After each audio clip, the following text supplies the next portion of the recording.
So let's talk about new stuff that's going on in the industry right now. We've covered quite a bit. What do you think about, like, okay, we talked about community relationships. Tyrese came out recently. Usually guys don't do this, especially in the hip hop R&B. They don't come out publicly and address their significant other, and what he's going through. How do you feel about that? Is it because we talked about having discussions? Does it make sense, or is it? I don't know how coming out. So you get to a place where you're frustrated also, that you feel like I just got to talk about it, or elicit sympathy or whatever. They don't know how to manage. How should I say? It's so much. You have to know how to manage problems. You have to know how to manage success. You have to know how to manage your family. These are things that you have to have the basic things put inside of you, so that you want to do good. You want to take care of that person, whatever. You don't want to strike. I'm going to strike back. I'm going to say this to her. Well, let me ask you a question. I mean, do you think it makes sense to just, because now everything's online. Everything, people, you get judged online before Which you get is judged even more in court. dangerous now. So do you think it makes sense for people to come out and address the public? Because everyone's doing that. Everyone's doing that. Diddy came out recently addressing his issues before the issue became the issue it is now. Is there a healthier way to communicate, or do we just need to? Well, everybody it depends. just shut the hell up. Like, what do we do? You can't. Right now, it's the Wild Wild West. I mean, just everybody tells everything, shows everything. There's no. That started with the internet years ago. They used to show fights. Do you remember that? That You people. mean World Star Hip Hop? Oh yeah. They showed our community acting crazy. But you're promoting that when you show. I left the things country. like I don't that. live here anymore, so technically, I'm not I talking don't know about these you. people. Okay. Yeah. So if I only care about you, then what the hell am I doing here? I'm talking about. I got common sense. I can, with the I know you do. music, with the World Star Hip Hop, all that. I said, oh God. I said, we've lost. I knew back then. I said, we've lost this battle here, because with music and poetry. What do we do to move forward? Do you think we have a chance? Like, how do we the community, because music is what drove this thing. So you brought all these people into the industry. You were there with their families, very personal, and you're fundamental in a lot of these people's lives. Even giving them the voice to. Some of them have changed, and I mean, I'm happy that some of them have done really well. Taking care of their families, and it's not as Do you think they're happy though? Because now a big thing is, well, look what hip hop has done to our community. We haven't, what have we built? What is the institution? I'm looking forward to, I haven't talked to Snoop and them in a minute, and I started thinking about that. I want to talk to him, and because they're grown now, and they know what, and they know they have children. They have children. They know the influence, and and look at T.I.'s son, King. I couldn't believe it that he's acting like a thug and saying F you and everything. Now, this is recent.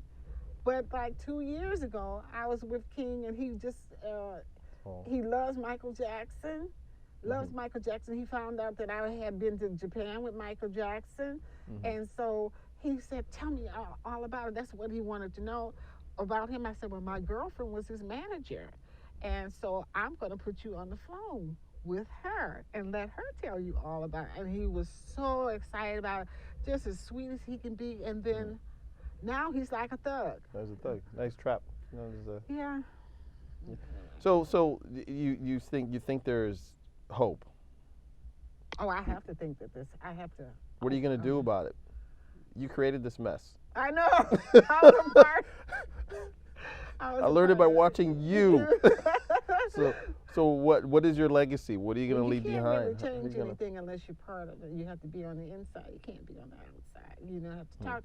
I talked to them all the whole time. I used to have meetings during when we have our music conventions, and I said, "This is dangerous.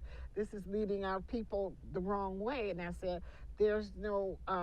See, the upper people, the ones who really make all the money up there, they want this out. Yeah. They ain't gonna have it in their community. But we all know that. So we know this. Like they won't even let their own children listen to this stuff. Yes. Yeah. But this is what they push and into our community. This is how these guys get signed to these record labels, to these deals and everything. It's raw, man. You should hear this, and you should see them when they were trying to embrace rap music. I'm like, they were so corny, trying to imitate. That's the guy's name. Clive Davis is who I was thinking about. Clive Davis. Yeah. I love Clive. Good guy. But yeah, you should talk to what's his name? Dame Dash about that. See what he says. I know. But Dame. Did you ever run into Dame Dash? Oh yeah. What do you think of him? You can text me later. Well. But Clive was a good guy, you said. Well, Clive wants. They're all about money. Yeah. So that's it. It is a money industry. They wouldn't let that. They said we don't want that stuff in our community. They didn't want it in their community, but their community, the kids eat it up. So maybe it's time to go back to Clive and say, hey, because you're like on the Mount Rushmore of this thing, You were like the auntie bringing these guys in, these rappers. Right, and I was in the industry. I was having meetings with them, sessions. But they weren't ready to hear it. They weren't because and you couldn't do anything. It's 50 years of hip hop. But wait, you couldn't do anything about it at that time. Yeah. But now we all have access to promoting our own music. We don't have to go through a label. You understand? And that's another beauty of it, that we're figuring that out now. Now there are artists that still have to be with the label, but there are many artists that don't have to be with the label. So that's going to change. So this might be a good time to. This is a good time to talk about these things now that we're in control. Yeah. But it's the same thing that put us in the situation that promoted the bad stuff. You understand what I'm saying? I totally understand. I get it. Did you ever meet Tupac? Yeah. Remember, I went to jail. Oh, you remember I interviewed him in jail. You interviewed I was Tupac in jail. The only person ever interviewed him in jail. They had to sneak me into the jail. They snuck you into the jail to interview because they said I was his cousin or something like that. They didn't know I was pressed. What is it, like, SEAL team stuck you in, got you in a helicopter, slid down a rope? Like, what do you mean? El Chapo under the tunnel, they tunneled your way in? The Panthers did a lot of wonderful things for our community, right? Yeah. And Tupac's mom was a Panther. And they still, they grew up and they became, working in companies and all that. So his mom, this guy was he was a Panther, but he was like an uncle or something, not not blood, but he was still in touch with Tupac. And the mother side of it, was the people, the Panthers who were trying to teach us how to take care of our families and children and all that. Yes.